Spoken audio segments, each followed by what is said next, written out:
take some time. Chris Guillebeau does something that I love, and I started doing this back in 2011. He does this thing called the annual review, and he goes back and he looks at his goals and he breaks down, hey, did I accomplish this? Did I not accomplish this? And the reason why. You know, he kind of just does this analysis of the past 12 months. Was he able to hit his goals, things that he was looking forward to, things that he didn't do? And I think it's extremely important for us to take time to be aware of the things that we've accomplished and where we want to be. One, because you're grateful for what you've accomplished, which a lot of times we often overlook because we're always working so hard and we don't take the time to pat ourselves on the back. And two, it gives you a roadmap for where you want to be going into 2015, which is going to be a huge year.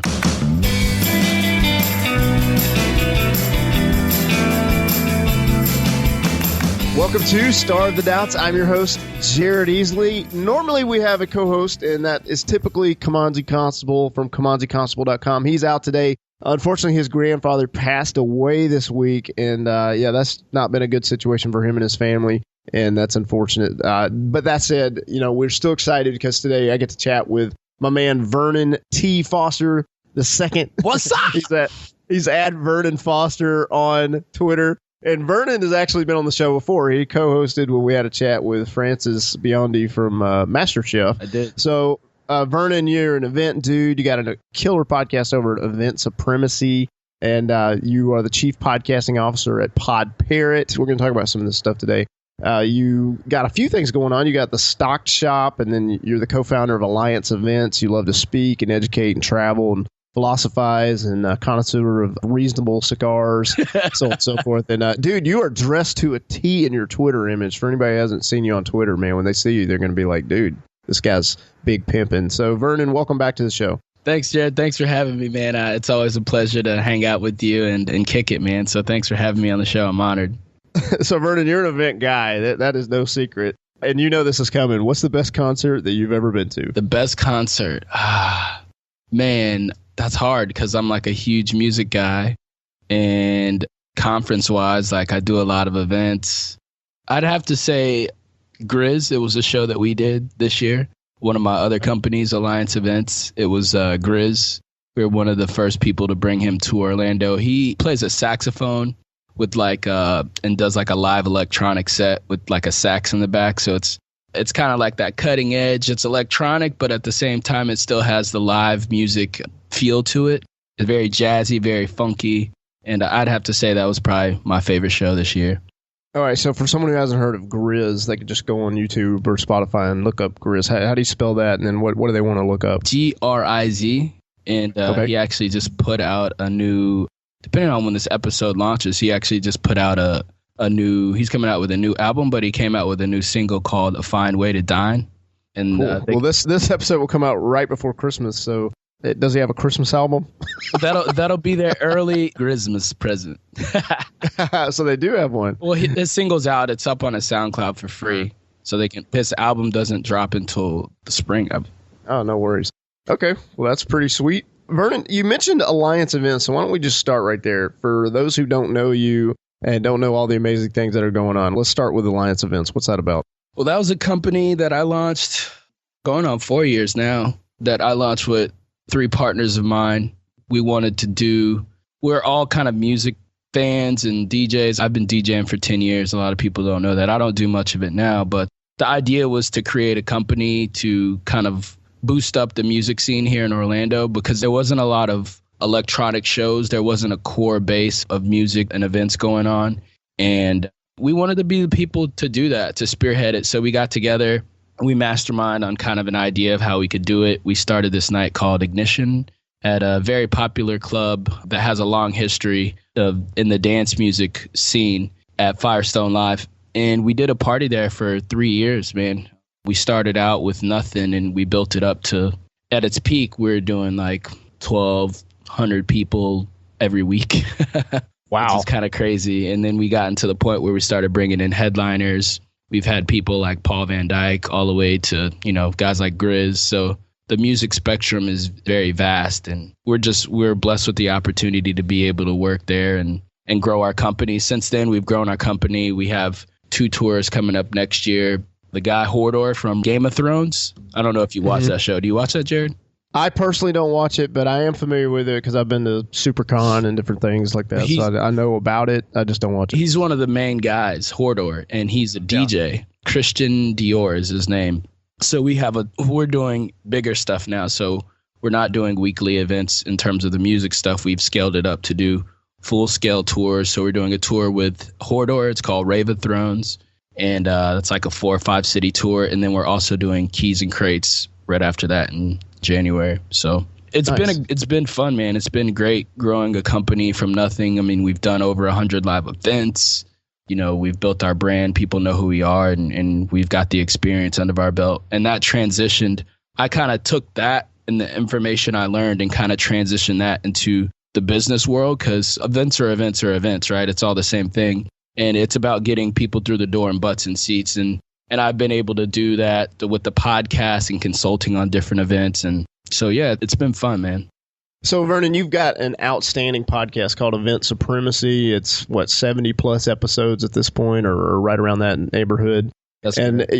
You basically have laid out the framework, created the map for anybody who wants to create their own event. Here's some tools. Here's some strategies. Here's some best practices. So let's talk about what compelled you to start the Event Supremacy podcast. And let's just, let's focus on that for a little bit, because I think that is the only podcast that I'm familiar with that kind of really focuses on how to do it.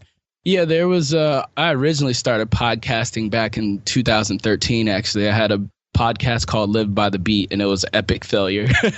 I didn't have a monetization component. It was video, so it was really hard to go back and edit, as you guys know. So Event Supremacy, it filled a void, right? There was a void. There was 2 podcasts that I saw out there that were talking about events, but it was mainly on like the corporate tip of, like kind of the boring business, stodgy conferences. Like, not to say that they don't have their place, and they do, and they're great podcasts, but I didn't see anything that was like edgy for the entrepreneurs, for, people that are doing these masterminds, like traffic and conversions, like podcast movement. There wasn't anybody really giving people a platform to understand what it takes to put on live events, and also really stressing the importance of a live event, especially when you have an online business. When you can't connect with people in person, it's different. So when you get them in a live event, I have this acronym. It's called ACT. There's 3 things that happen. You have the ability to position yourself as authority, build a community, and create transformations in people's lives. And when you can do all 3 of those things, I mean, your business is good. You're going to have a lot of business, right? Because people are going to always support what you do, and you're going to have a community, and they're always going to be grateful for what you've done in their lives, that transformation that you created. And you guys did this with podcast movement, so you know it all too well, my man.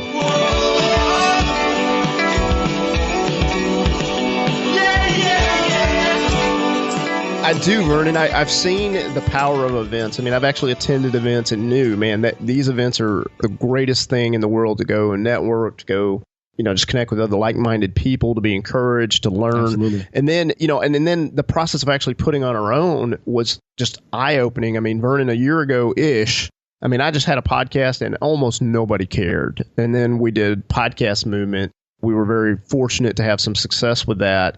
And that changed the game. Yeah. It really changed the game. It all of a sudden now people look at me differently. I'm still the same person. But there's a different level now that's been introduced simply from having a moderately successful event.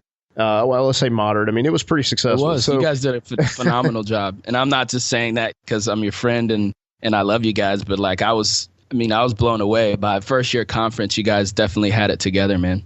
Well, so let's talk about events deeper, because for someone who's listening right now and they're that business owner, or they're somebody and saying, hey, I recognize that having an event could, grow my influence. It could help me to, do the things that you were just talking about, transform lives and, grow my own influence, whatever. Mm-hmm. But there's ideas of, okay, well, putting on an event, isn't that really expensive? I don't have experience with that. So what do you say to the person who comes to you, Vernon, and says, I don't have the money to put on an event? I mean, isn't that expensive? I'd tell them this: if you feel like you don't have the money and you're scared, start small. I mean, you got to set your fear aside. You got to look at the end goal is, what are your goals? That's what I'll tell them at first. Like, is your goal to throw this huge event and make a lot of money? You need to reevaluate what it is that you're trying to get out of it. Are you trying to build a community around yourself? Like podcast movement was more to, and I keep going back to that because that's a relevant example. It was to kind of solidify this community. And correct me if I'm wrong here, but podcasting was it was kind of big back in its day. Like it's only about 10 years old, 11 years old, I think now. But there wasn't really an event that brought everyone together as a community as a whole where people could learn and get educated by influencers in the podcasting space. So that's what it was for, right? Was that not the goal or one of the goals?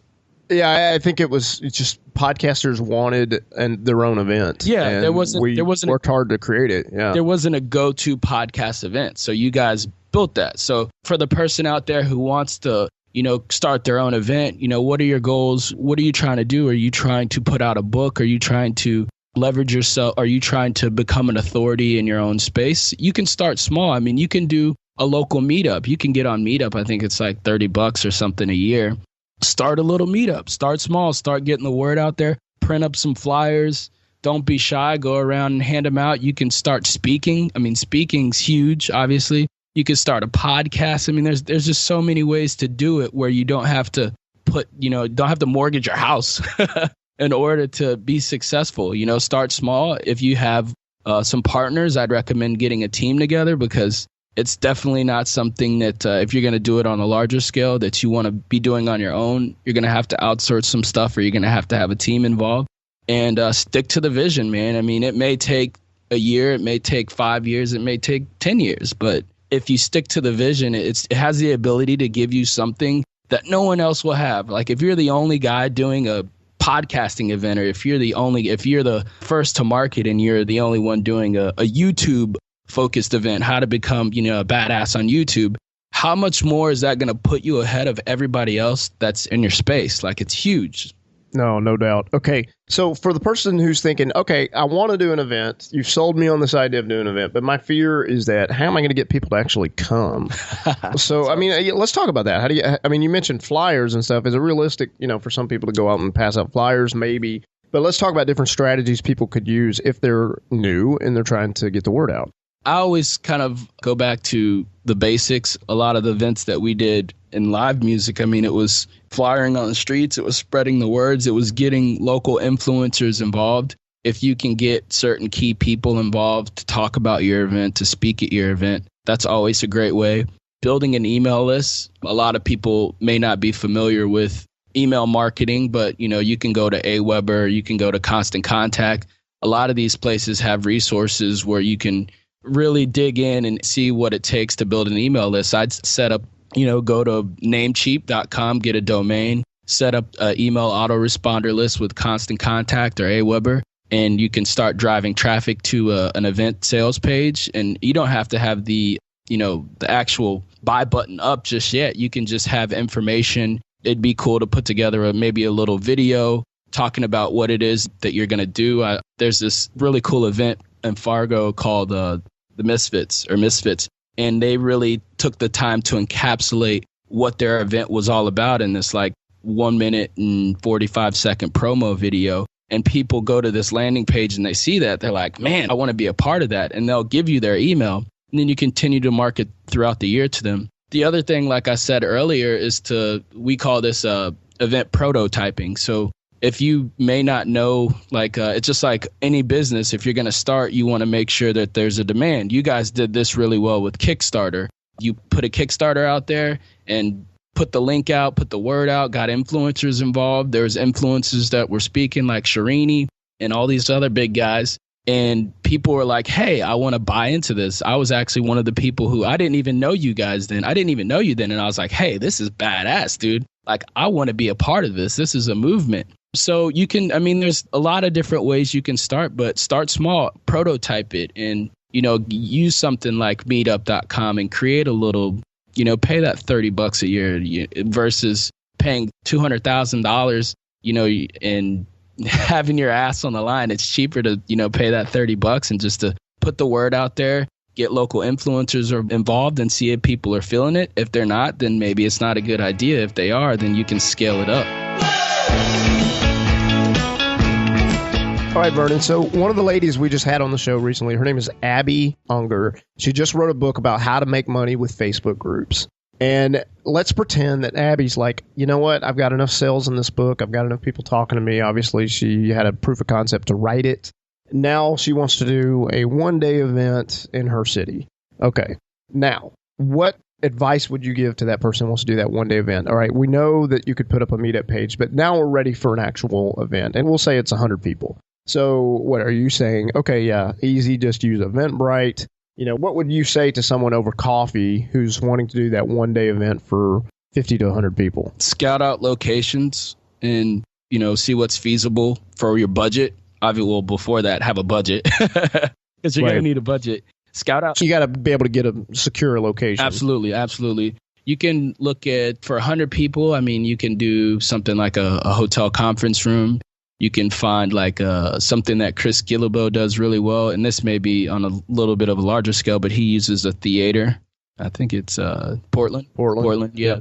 If you're trying to go like the creative angle, I think Sherini does that too. He uses like non-traditional business venues, but you could also, see if you could, if it's something that you don't have a lot of money for, maybe you can talk to the local library. I know here we have this huge facility, the Melrose facility in downtown Orlando, and they actually rent out smaller rooms for 150 people, and it's very cheap because it's it's through the city because it's a public library. You can there's really a couple angles that you can take. You can look for a community center that's also a public space, and you can start there. It's really not that hard. Typically you're going to have to pay a deposit up front.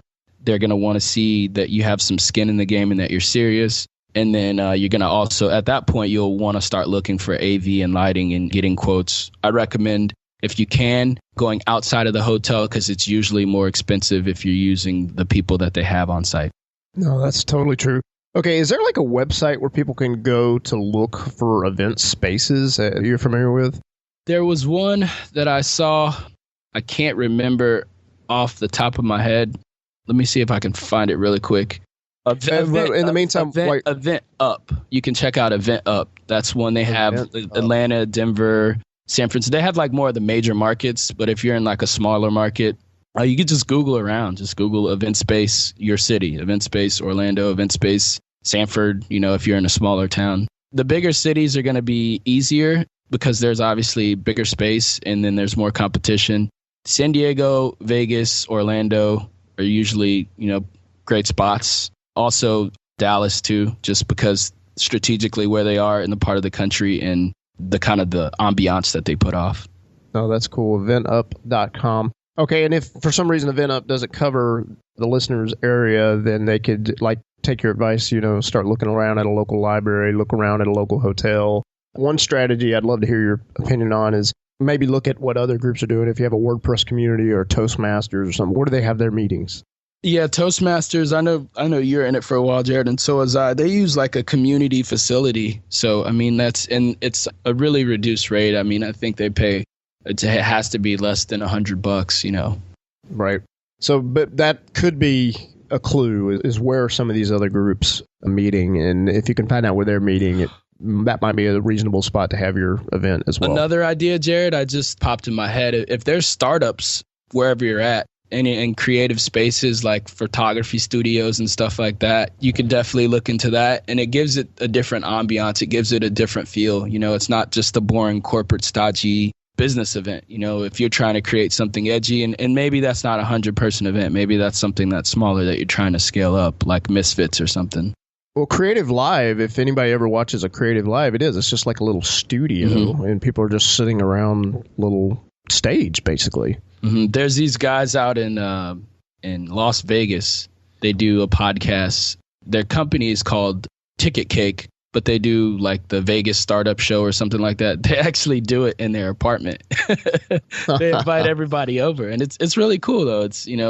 We did something here recently with smaller events, and I think I'm going to be doing more of this. We're calling it like event segmentation. It's like you're taking like a specific concept and just really niching it down and charging a higher ticket price. So for the last event that we did, it was basically on, funnels, just how to build your funnel, how to set it up with the lead magnet, capture page, all the way through the back end with the autoresponder and continuity. Right. And we charged $4,000 a ticket. Wow. Yeah. but you don't need, 700 people. And you don't need that many at all if you can charge that price. And your costs are lower too, right? Because, you're only having to rent a small boardroom. I think some people are listening and be like, I'm not in a position to ask someone for $4,000 for a one-day event, but maybe you could. Yeah, maybe you could. It's the right focus. If you're an expert. I'm like what was the woman that you mentioned earlier? I'm sorry. Yeah, Abby is, by a lot of people's opinion, she's an expert on Facebook groups. She's got a group with over 10,000 flight attendants, and some of the things she's learned from those conversations in that Facebook group has compelled her to write this book about, how she actually monetizes the Facebook group. And she wrote a book, How to Make Money on Facebook Groups. And it's out on Amazon now. And I'm thinking, shoot, this is something she could totally do. Yeah. She has enough social proof, dude. Like, she can rock it. Like, she can crush it. And even if she gets 7 people and she charges them $1,000, it's still $7,000. And she doesn't have to have this crazy AV and lighting. Those people are going to have so much more of a better experience because it's not like 3,000 people in the room. They're going to love her. They're going to buy all of her stuff. They're going to be like, talk about it for the rest of their lives. It's event segmentation, just like really micro events, micro masterminds. Well, I saw Cliff Ravenscraft. He did a mastermind event one day before Podcast Movement this last year, and he charged $1,000 a person. It was intended for a smaller group. He ended up having like 6 people. Yeah. Come to that, and so that was $6,000 that he made in one day. And you think about that. He basically piggybacked off another event, and in some cases that might not be kosher with the bigger event, depending on who you're in business with or who you're connecting with. You could say, hey, I'll give you guys a percentage. All right, well, Cliff didn't do that conveniently. But no, I do think that's a reasonable strategy is if a lot of people are going to be at a certain event, a certain industry event, and let's just pick on Orlando. Let's say Orlando, if there's, some kind of Facebook conference there, Abby could come and do a one-day workshop. And that's huge because those people are already there. They're super, stoked about Facebook. So, yeah, I think she could crush it, man. All right, so Vernon, let's talk about ticketing platform. Most people may have heard of Eventbrite. Do you recommend Eventbrite? What are some alternatives to Eventbrite? Eventbrite I use. I think they have a really clean system. At first, I was kind of standoffish to them because it's kind of grown. I like smaller companies. I've always been a fan of the underdog, the mom and the pop, but you can't deny that Eventbrite is good. I don't like their sales pages. TicketLeap is also another option. They have really clean sales pages, and it's very simple. It kind of has that modern feel to it. You can add video and stuff like that. Also, there's Eventbrite, there's TicketLeap, and then there's another company that I actually used. They used to have a relationship with me in terms of we worked out a deal for them to monetize my podcast, but at the time it's slipping my can't think of it at this moment.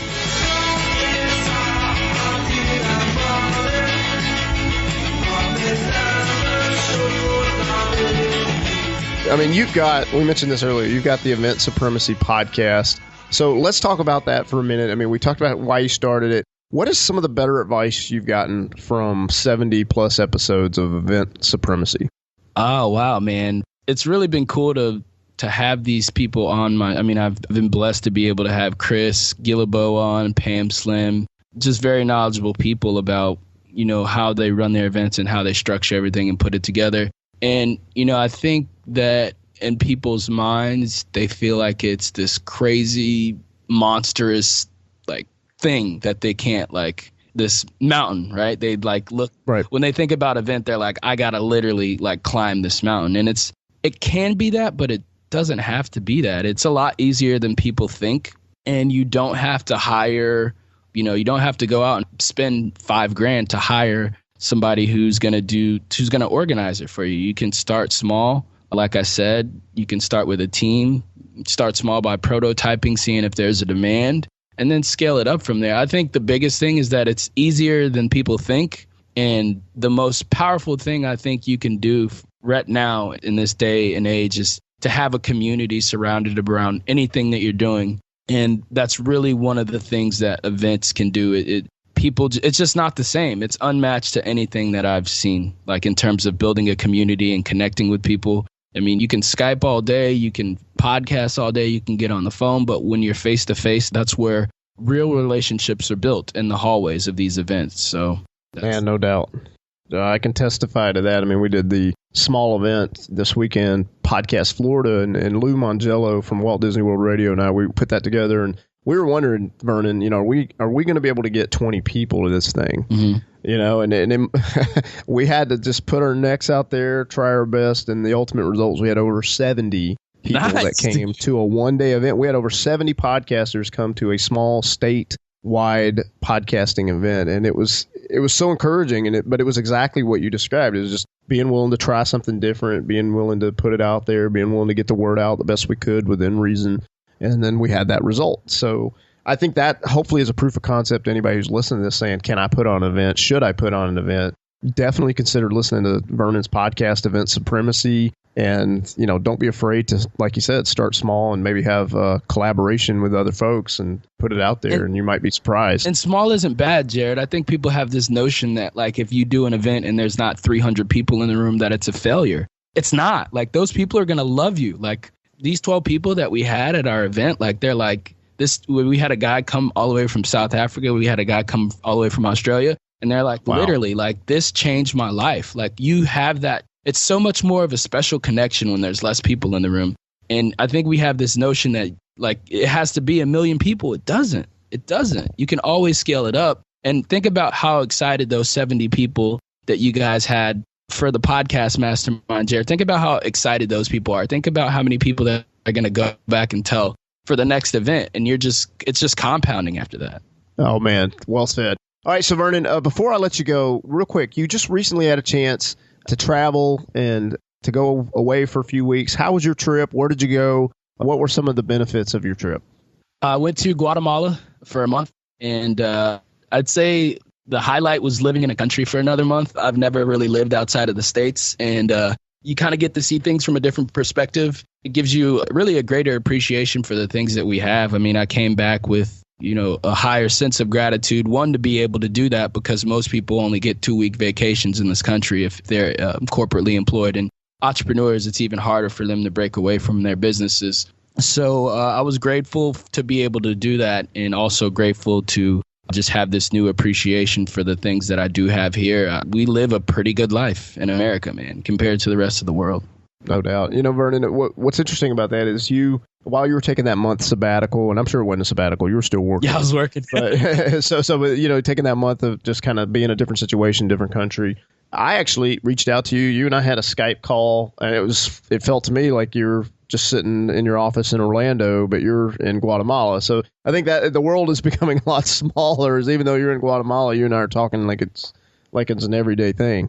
So I was I don't know. I thought that was pretty interesting. Yeah, I mean, there's sometimes the internet can get a little iffy, but if you're going to more developed parts of the world, then the world is flat, man. And it's especially with podcasting, I think we're all seeing that. That when you have listeners in China and Fiji and Germany, like, the world is really our platform when we're online. And I think it's a great way of kind of just putting that in perspective with what you just said.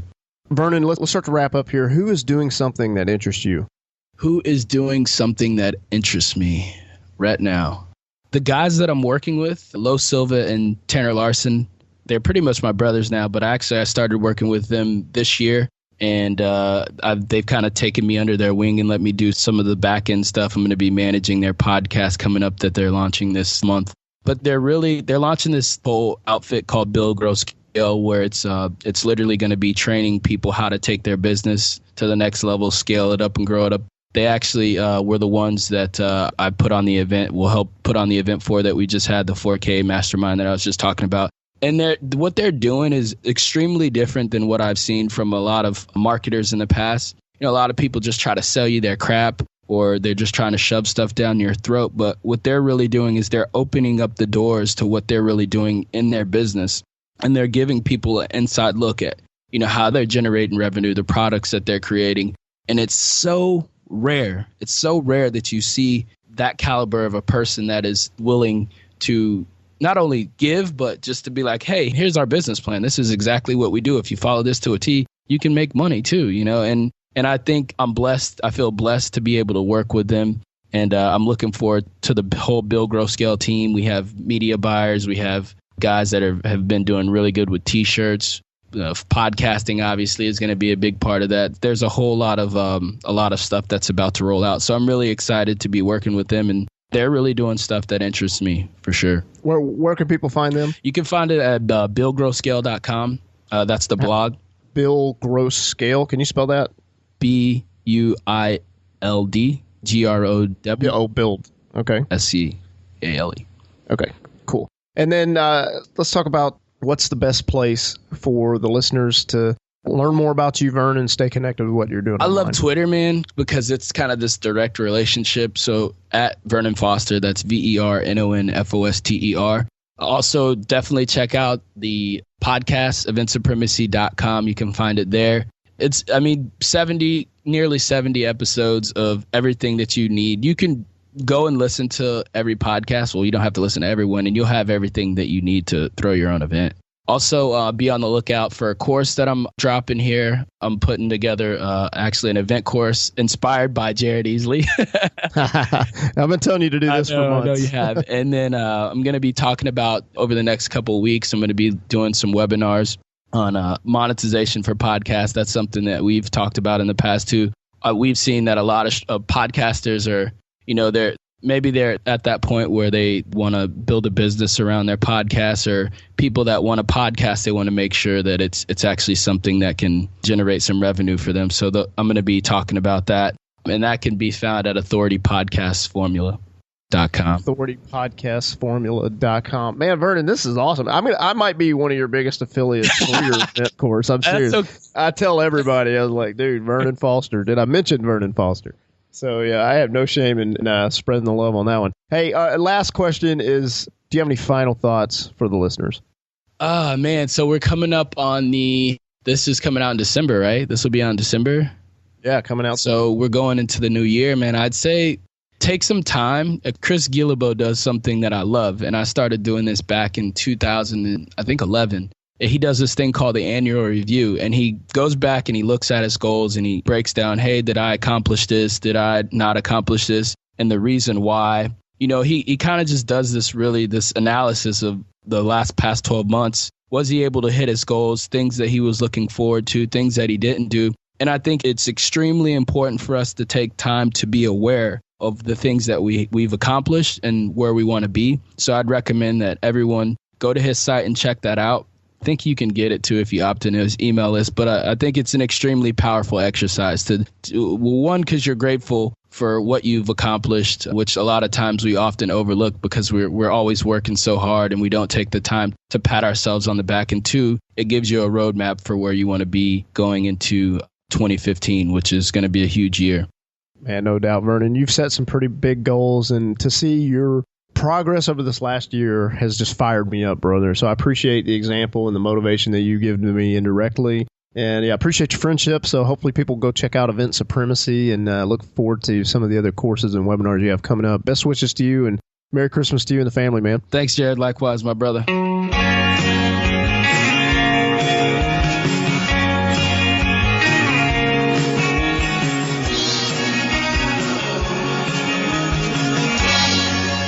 If you can get certain key people involved to talk about your event, to speak at your event, that's always a great way. Building an email list. A lot of people may not be familiar with email marketing, but you can go to Aweber, you can go to Constant Contact. A lot of these places have resources where you can really dig in and see what it takes to build an email list.